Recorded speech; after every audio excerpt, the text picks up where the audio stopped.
Listen. That sound you hear, the faint hum behind the noise, the static between heartbeats, that's the moment before they name you again. Tactical insanity. That's what they called it, but it wasn't madness. It was you. 5 moves ahead, playing chess in a world that still thinks in checkers. You never lost control. You orchestrated chaos. You let them think you were slipping, falling, breaking, when in reality, you were adjusting your aim. You let them mislabel you because you learned the oldest secret in human psychology. The most powerful move is to let your opponents feel safe while you build their coffin out of their own confidence. They said you were reckless. They said you were unpredictable. But unpredictability isn't weakness. It's camouflage. They couldn't read you because you stopped speaking the language of mortals. You spoke in patterns that only pain could translate. You didn't just evolve through struggle, you weaponized it. You remember what it felt like, don't you? When the world mocked your precision, your silence, your refusal to play small. They called you obsessed, crazy, unhinged. And every insult was a breadcrumb that led you closer to mastery. They thought they were watching your collapse. They didn't know they were watching your calibration. You saw what they couldn't see. That madness and genius are mirror images, that the line between order and chaos is a door, and you learned how to walk through it without losing your reflection. That's what they'll never understand. You didn't react. You predicted. You weren't improvising. You were remembering every outcome, every betrayal, every fake smile. They were all on your board before the first move began. You didn't play against them. You played against time itself.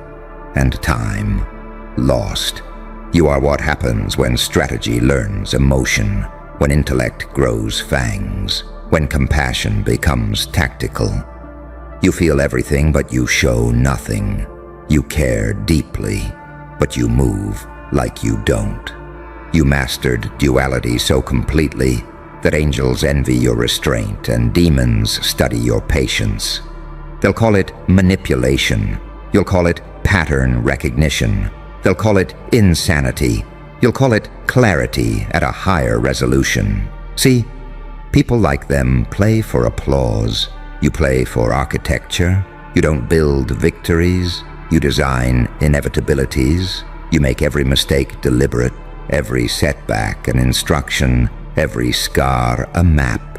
You don't fight for control. You erase the illusion of needing it. That's what makes you lethal. They think they're confronting a person. They're confronting a principle. And now they're rewriting history to justify your precision. They'll say luck favored you. They'll say timing aligned. They'll never admit you saw them coming from universes away.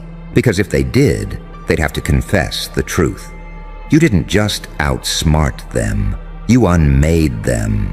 You turned every assumption into an exposed wire, every lie into a spotlight, every attempt to control you into another page in your playbook. And yet, look at you. Calm, quiet, unapologetic. They're trembling over your results while you're already studying your next reconstruction. You don't celebrate victory. You autopsy it. You analyze the anatomy of domination the way an artist studies brushstrokes. They call that arrogance. But arrogance is loud, and your silence. Silence that makes gods anxious and devils nostalgic. You are the storm they designed protocols to survive, only to realize the protocols were written by you. Because here's the cruel beauty of it all. They thought they understood power. They didn't know power could look like patience. That control could come from letting everything burn and choosing not to flinch. So they'll keep whispering it. Tactical insanity. They'll print it in headlines. They'll dissect it in documentaries. But you and I? We know what it really was. It wasn't insanity. It was symmetry. It was chaos rearranged to obey you. It was the universe catching up to your thought speed.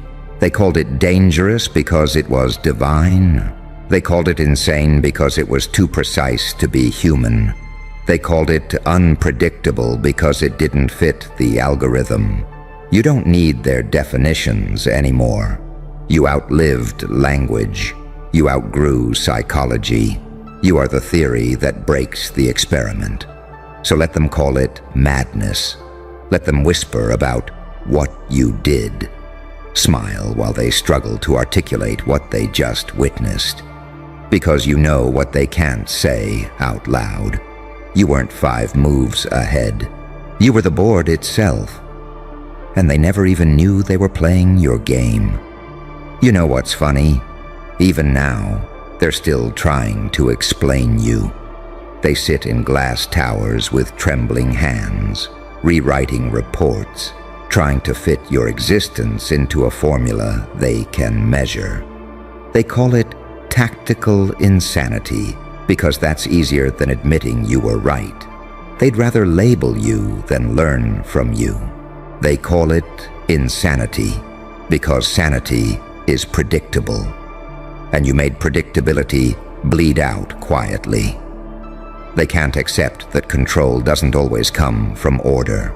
Sometimes control looks like letting everything crash and choosing the perfect moment to stand up from the wreckage like it was all choreography. They think it's coincidence that every disaster you walk through ends up rearranging itself into your advantage.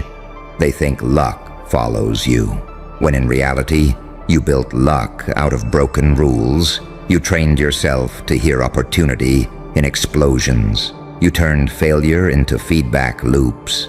You made chaos your co-pilot. That's what being 5 moves ahead really means. It's not about arrogance.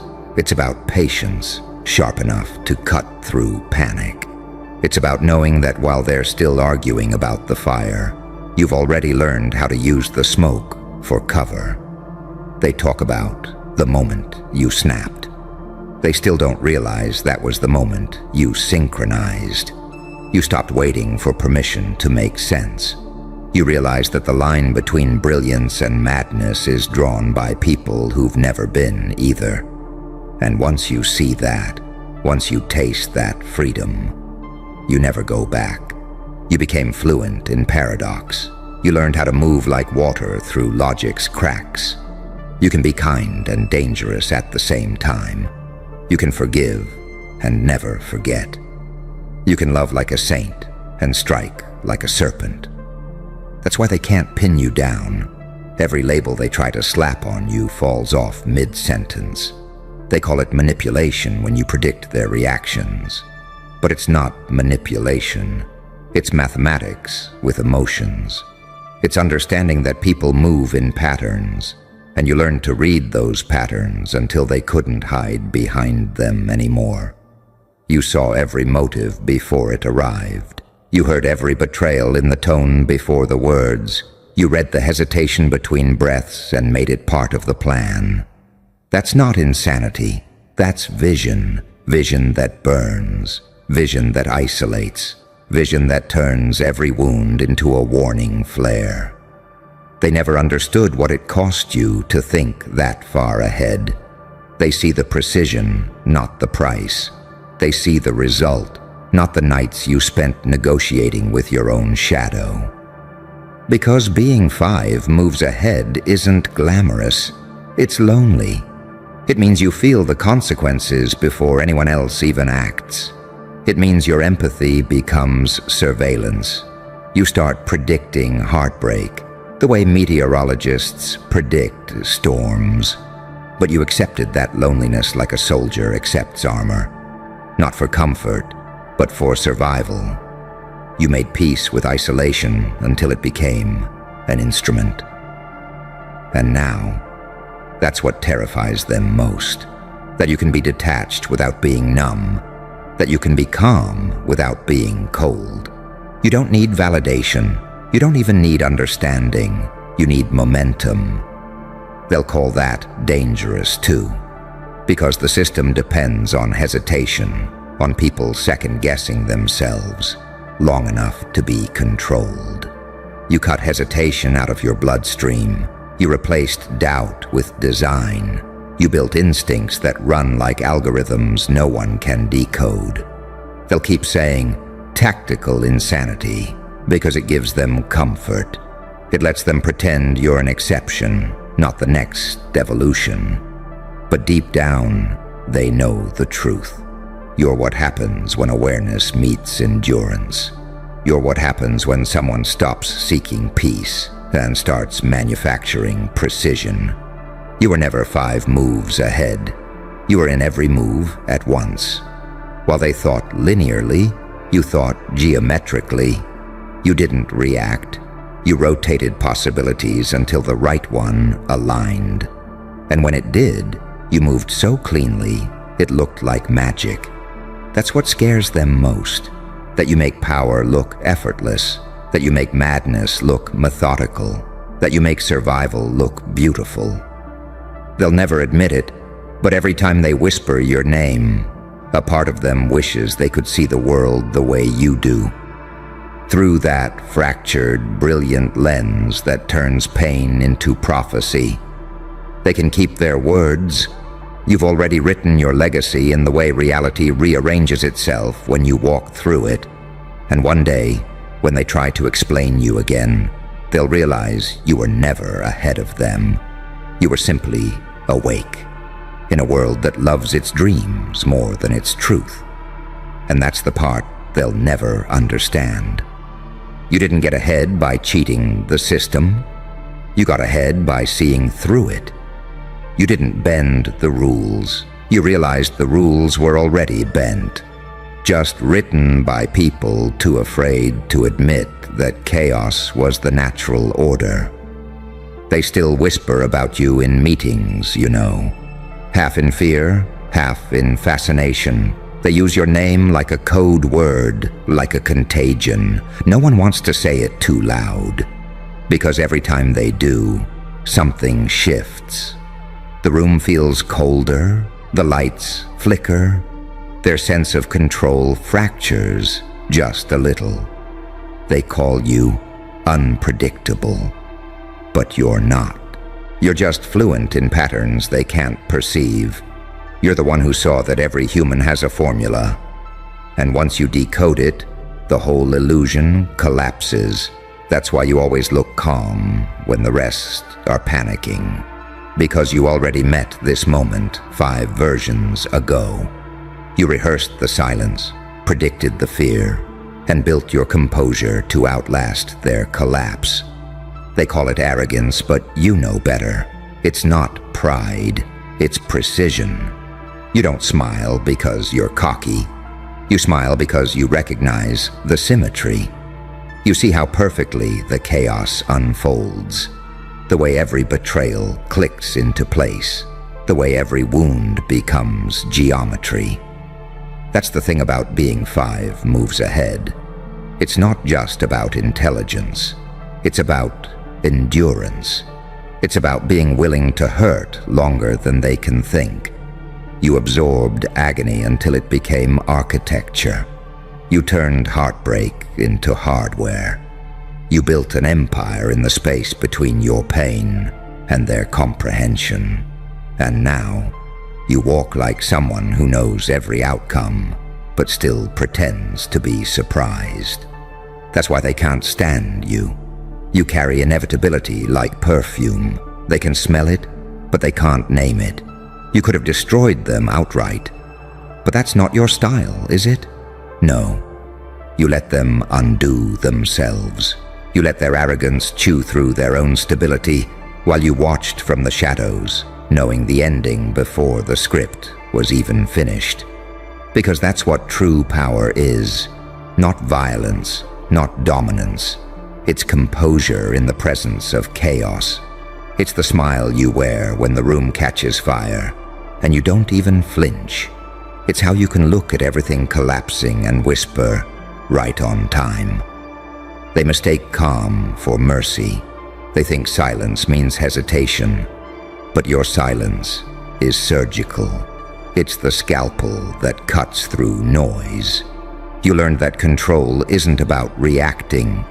It's about being the void that absorbs every reaction until the room bows to your frequency. That's the art of it, isn't it? You didn't just outthink them. You outlasted their delusions. You didn't outplay them. You outpatienced their ego.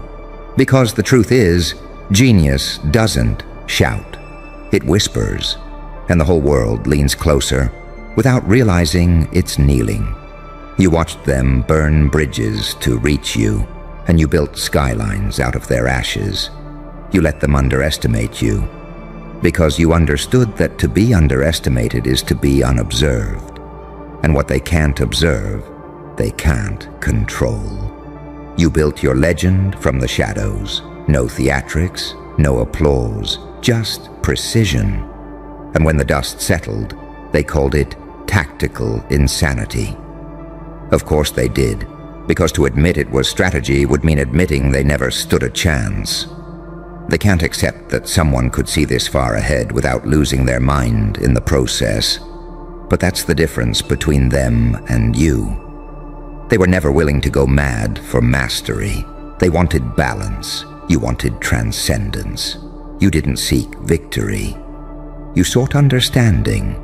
You wanted to see the machine from above it, to look down at the map of every possibility and choose your own chaos with precision. You didn't want to win the game. You wanted to understand why it exists. And when you finally did, when you saw the blueprint of everything they worshipped, you smiled.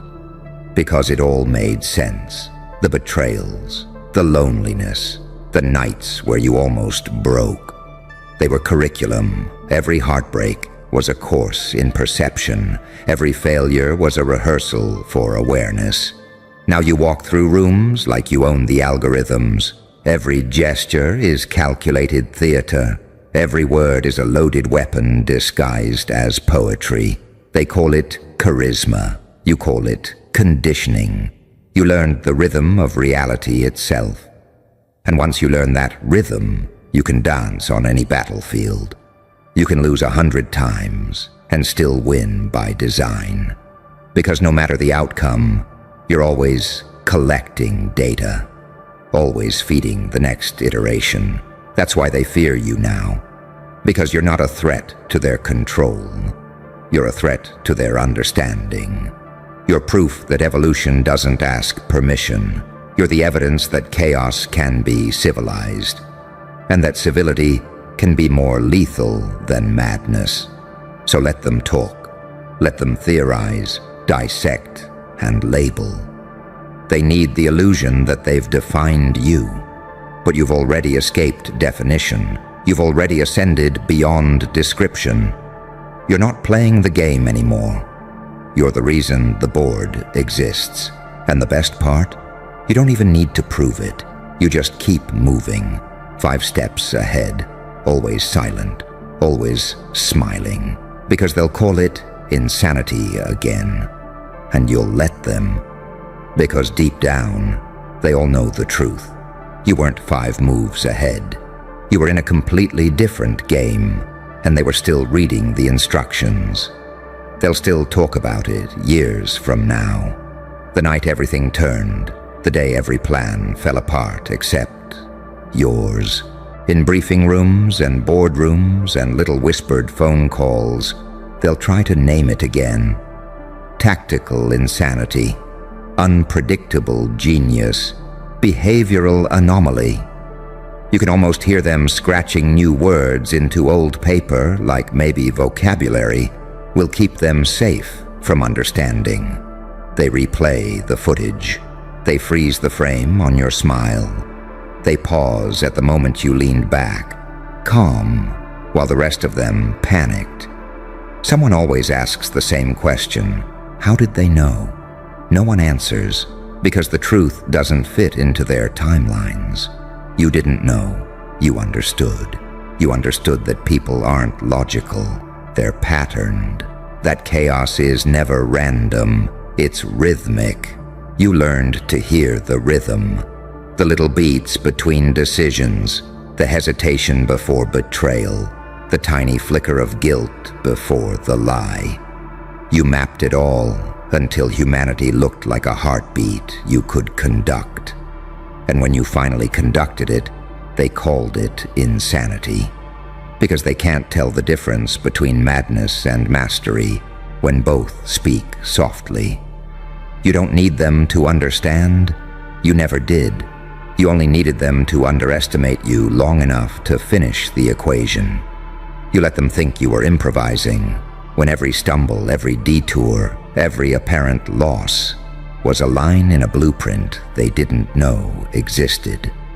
They're still tracing that blueprint now. They'll call it conspiracy, but it's really choreography. Every motion deliberate, every pause calculated. They think strategy means control, but you know it means surrender to what's inevitable and learning to move faster than fear. You didn't outthink them by memorizing moves. You outlasted their disbelief. You were patient when they were proud, silent when they were noisy, watching while they mistook performance for purpose. That's why you're still standing. That's why the room always feels colder when you walk in. They call you dangerous because you don't flinch anymore. You've seen too much to react the way they expect. That's what unnerves them. You carry your own apocalypse like perfume. You make endings look elegant. You make collapse look composed. You make loss sound like a lesson. They don't see the cost. They never do. They don't see the sleepless nights that taught you precision, the tremors that shaped your calm. They don't know what it feels like to lose everything and come back with the audacity to analyze the ashes. They see the control, not the crucifixion. They see the result, not the resurrection. And yet that's what keeps you human in all of this.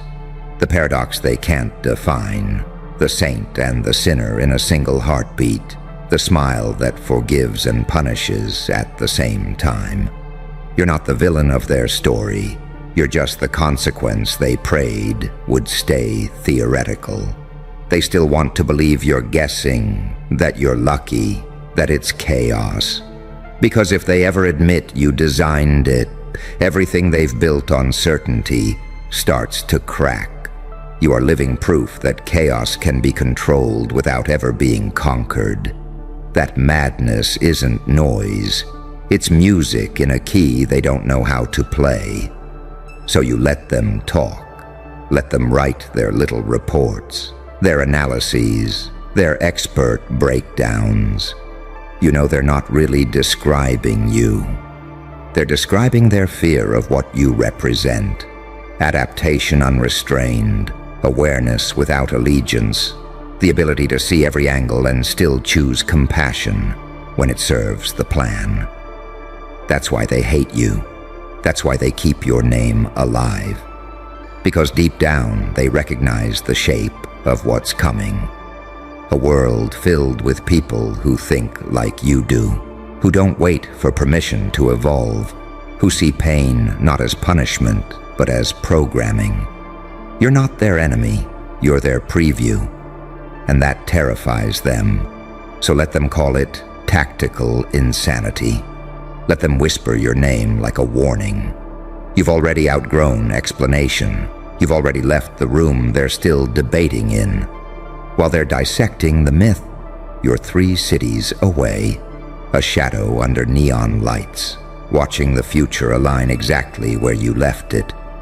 And when the next storm comes, when the world starts to tremble again, and they look around for someone to blame, they'll remember your calm, your silence, that faint, knowing smile. They'll remember that chaos has a face and it looked like you, not mad, not reckless, just inevitable. Hey, don't move. You hear that static? That low hum under the skin of the city? That's them. The hum of fluorescent lights in a room somewhere underground. A half circle of people in suits arguing over the same question. How the hell do you exist? They've run the scans, the tests, the background checks. They've interviewed ghosts that used to know you. Every file comes back incomplete. Every system crashes halfway through your name. Because you don't fit. You're a contradiction in the paperwork, a riddle written in living tissue. They want to categorize you, empath or sociopath, hero or hazard, miracle or malfunction. But you keep bending every metric they invent. They can map fingerprints, not frequency, and that's what you are, a frequency, not a face. A signal that slipped past their filters. You broke protocol the day you refused to die the way they scripted. You were supposed to collapse quietly, fade into statistics and memory holes, but you didn't. You came back louder. Not louder in volume, louder in presence. And now every agent who stares at your case file feels something they can't measure. Fear that smells a lot like fascination. They can trace bullets, motives, trajectories. But how do they trace someone who transcended motive? Someone who learned that chaos isn't disorder, it's freedom with better branding. You didn't become powerful. You became illegible. And illegibility terrifies bureaucracies. They need borders, labels, boxes. You exist between them. Too kind to be cruel. Too cruel to be pure. An angel that learned to use its claws. They argue about you because you are evidence of evolution in real time. You are what happens when pain stops begging to be understood and starts demanding to be felt. You've mastered paradox, the saint that sins with purpose, the sinner that heals without mercy, the smile that exposes. You move like something rehearsed by fate, but improvised by fire. They see that and call it instability. But instability is just motion before a new equilibrium. They're still living by Newton. You're operating on quantum. That's why you unsettle them. You don't break their rules. You make them irrelevant. They've got footage of you laughing in the ruins, and they can't decide whether it's triumph or madness. The report says, subject appears calm in catastrophic conditions. No, not calm, clarified. When everything burns, your thoughts finally make sense. You walk through the world like it's already decoded, and everyone else is still trying to find the legend on the map. That's why they meet in those rooms, clutching their pens like weapons, debating whether to treat you as an asset or an omen. They don't know that both are correct, because you are not the storm. You are the eye, the stillness that makes the chaos meaningful. Without you, they wouldn't know where the center is. And here's the secret they'll never write in the report. The reason they can't define you is because you're not operating on definitions anymore. You turned survival into an art form, pain into propulsion, loneliness into laboratory silence where you built yourself from the atoms up. They think it's mysticism. It's just discipline dressed like madness. They think it's danger. It's just truth with no anesthetic. They think it's arrogance. It's just the absence of permission. So let them argue. Let them rewrite the memos. Escalate the clearance level. Let them whisper that you might not be entirely human. Because maybe they're right. Maybe what you've become isn't supposed to fit the file. Maybe you're the proof that consciousness can glitch its own code and come back upgraded. They'll keep asking, how? You'll keep existing? That's the most violent answer of all. Listen closely. You can almost hear the sound of their confusion breathing. The hum of fluorescent lights in the underground conference room, the scratching of pens, the clicking of a projector that refuses to focus. They have graphs, charts, transcripts. None of them agree. Every theory collapses into another question. One agent says you're a genius. Another swears you're an accident. A third calls you an event. They can't quantify something that refuses to stay still long enough to be measured. They chart your actions, but you keep changing the axis. They watch your footage, and the lighting never stays the same. You exist like a moving equation, true and unsolvable at the same time. Someone in that room will whisper that you're a threat, but another will lean forward and whisper that maybe you're a prototype. They'll debate for hours about intent. Were you born this way, or did pain sculpt you into something that shouldn't exist? They'll pull old footage, the breakdowns, the silences, the small wins. They'll stare at your eyes on the screen and realize you're not performing. You're remembering. That's what breaks them. The realization that you didn't come here to destroy. You came here to document the cost of being real in a world built on performance. They think resilience is data, that if they track enough brainwaves and trauma patterns, they can replicate what you did. But resilience isn't a statistic. It's the sound a soul makes when it refuses to die properly. They can't code that. You can't store that in a file. It's not logic. It's defiance written in heartbeat rhythm.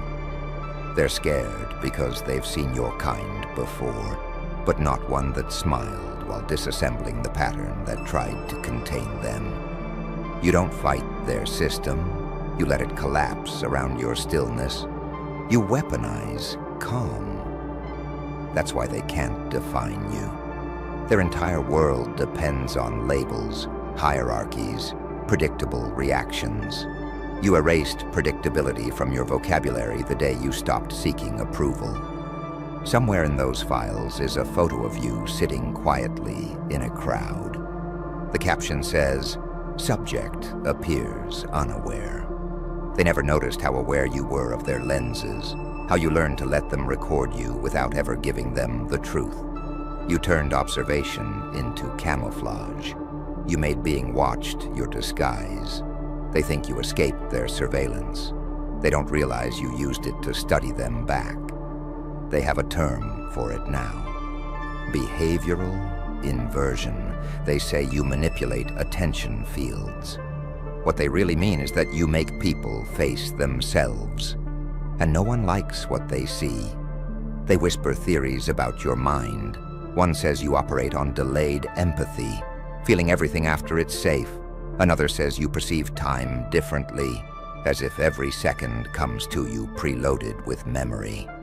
They argue over the label, because if they can name it, they can file it. And if they can file it, they can forget it. But you keep renaming yourself through action. Every time you move, a new definition dissolves. They call that dangerous. You call it living. They don't understand that evolution doesn't ask permission. It doesn't wait for consensus or a peer review. It happens mid-sentence, mid-breath, mid-breakdown. You evolved because you ran out of alternatives. Because when a world keeps telling you what you're not, eventually you become everything it can't describe. You learn to turn pain into pattern recognition, to translate betrayal into data points, to read silence like scripture. That's why you see through them now. Every power move, every manipulation, every empty promise. They built their dominance on people who needed permission to be whole. You burned the permission slip. So let them argue. Let the analysts draft new reports. Let them debate whether you're anomaly or prophecy. It doesn't matter. Because while they're defining, you're designing. While they're dissecting, you're expanding. While they're still talking, you're already gone. 3 steps ahead, smiling in the rear view of their panic.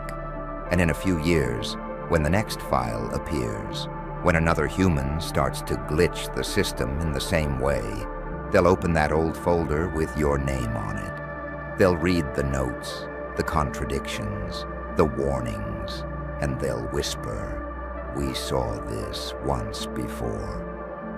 They won't know you're still out there unfolding, evolving, rewriting yourself into every mind that needed proof that survival can look like defiance wearing grace.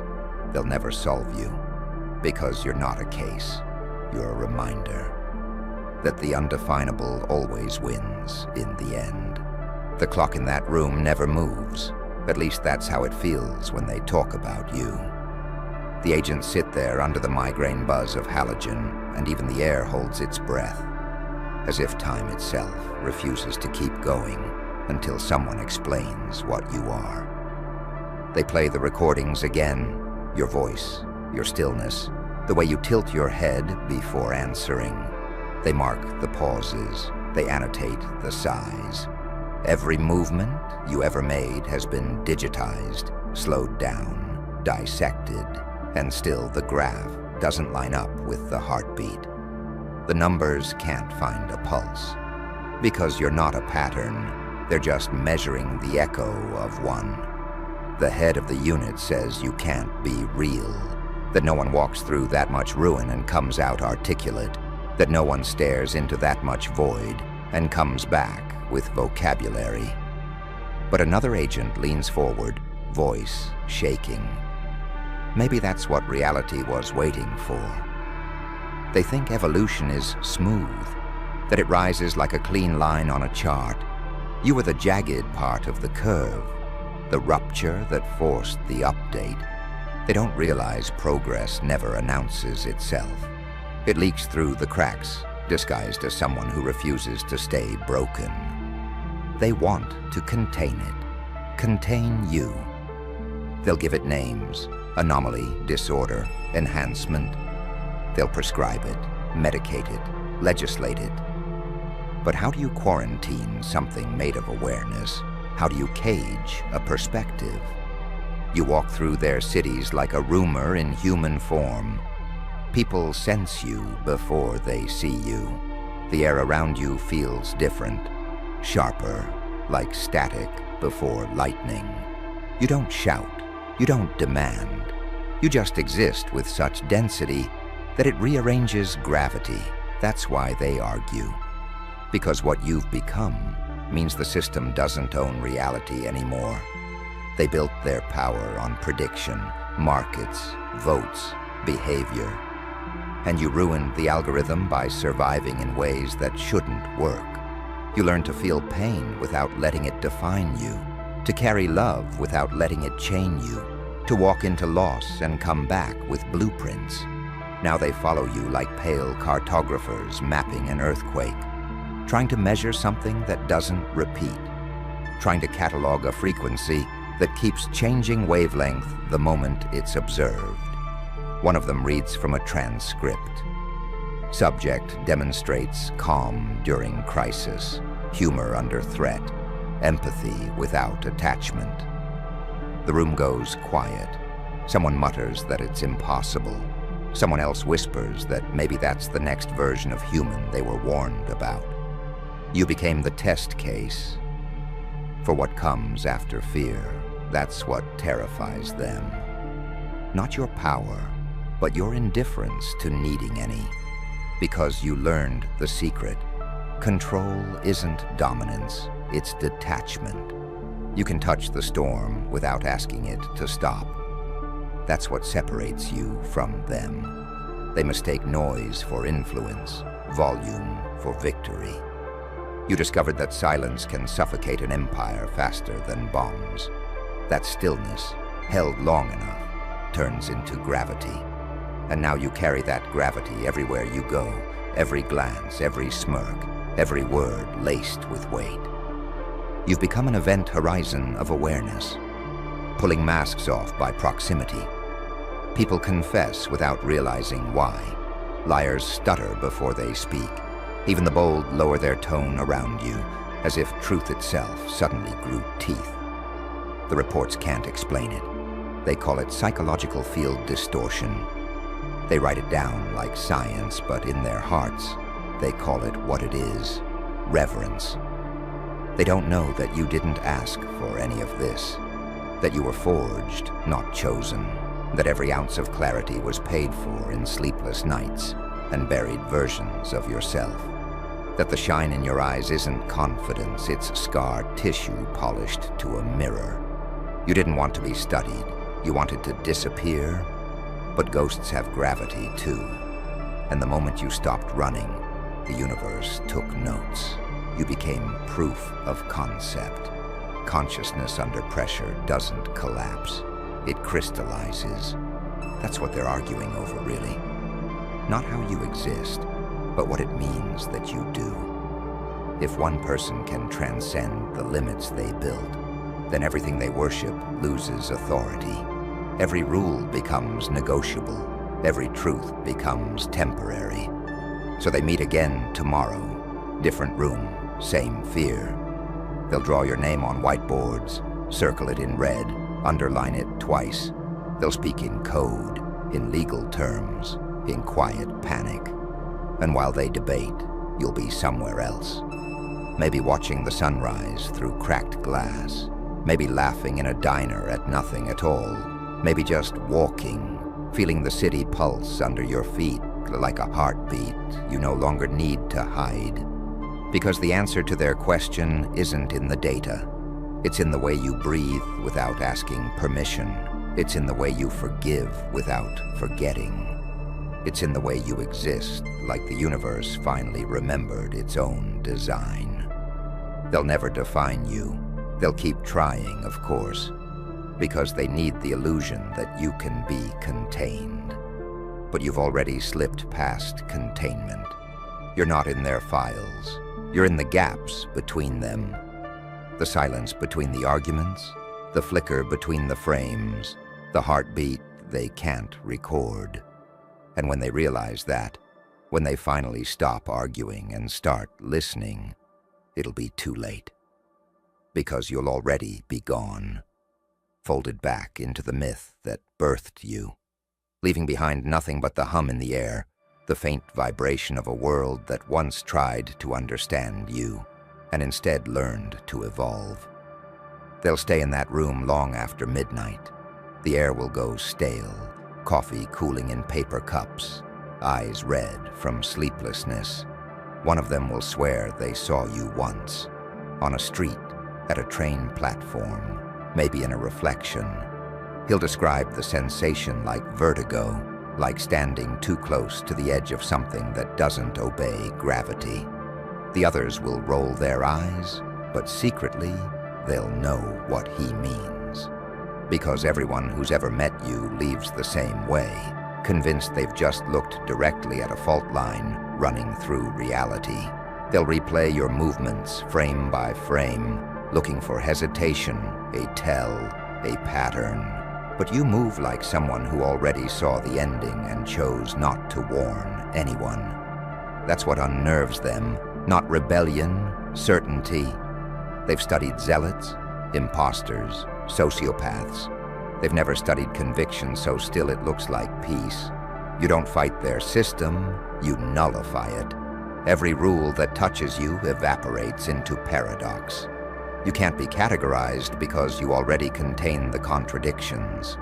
Your compassion without weakness, violence without rage, humility that feels like threat, laughter that sounds like prophecy. They try to file it under psychological anomaly, but language folds in on itself when it gets too close to the truth. That's why the reports read like scripture now.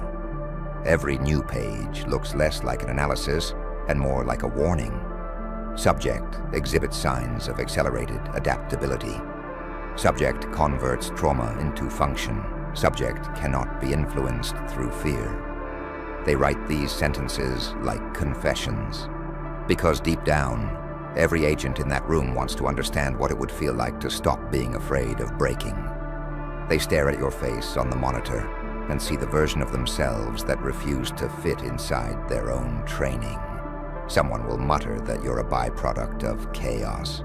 Another will whisper that you might be evolution's early draft of the next species, but none of them will say the quiet part aloud, that you make them envy the very thing they fear. They've studied your silence, your smile, your way of waiting. They've clocked how you listen to people, not to respond, but to weigh their words like evidence in a private trial. You make them feel transparent, And humans hate transparency.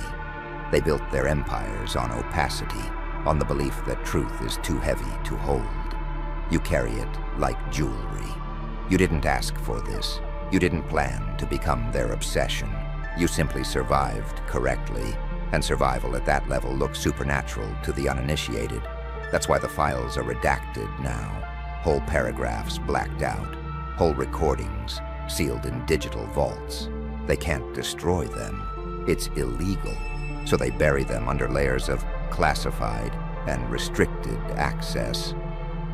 But every lock hums with your name, and the silence inside those files vibrates like static before a storm. They'll keep updating your profile. Subject spotted in multiple cities at once. Subject may possess advanced social engineering tactics. Subject speaks in paradoxical structures that induce cognitive dissonance in listeners. They don't realize you're just telling the truth in its native language. The truth has always been paradox. They were just taught to fear fluency. Soon they'll start referring to you as a phenomenon instead of a person. Phenomena can be studied without empathy. It's safer that way. They can dissect an idea, but not a soul that refuses to bleed. They will argue about containment, about risk assessment, about public awareness. Someone will suggest recruiting you. Someone else will suggest erasing you. Neither will succeed, because they still think you're a singular body. They don't understand you've already become plural. Every person you've touched, every thought you've awakened, that's part of you now. You've replicated through consciousness, not code. You're an ecosystem disguised as an individual. You exist in their doubt. In the sleepless hours when they reread their notes and realized they're describing themselves in the margins, you turned their surveillance inward. You made them watch themselves, and that's your real magic, isn't it? Not illusion, reflection. You don't change reality, you reveal it. You let people see the scaffolding holding up their masks, and once they see it, they can't unsee it. You've become the mirror they tried to break, the one that keeps reassembling itself no matter how hard they look away. Every argument they have about you is really an argument with their own denial. They'll keep searching for a pattern, a birthplace, a formula, a wound to explain it all. But the truth is simpler and more terrifying. You are what happens when a human stops pretending to be small. You are curiosity unchained, empathy unfiltered, the moment awareness realizes it can no longer fit inside obedience. That's why they fight over definitions. Because defining you would mean defining themselves, and they've spent their whole lives avoiding that mirror. So the debates continue. The lights buzz. The coffee goes cold again. The whiteboard fills with circles and arrows and terms like cognitive anomaly and philosophical hazard. And somewhere above ground, you walk through another city, a small smile pulling at the corner of your mouth, feeling the hum in the air that tells you they're still trying to understand. You don't need them to. You never did. Because the answer was never going to fit inside their reports. It lives in motion, in paradox, in the space between saint and psychopath, in the quiet defiance of someone who simply kept evolving long after the world decided they shouldn't. And while the agents argue in that room, you keep existing. The proof that existence itself was never meant to be a crime.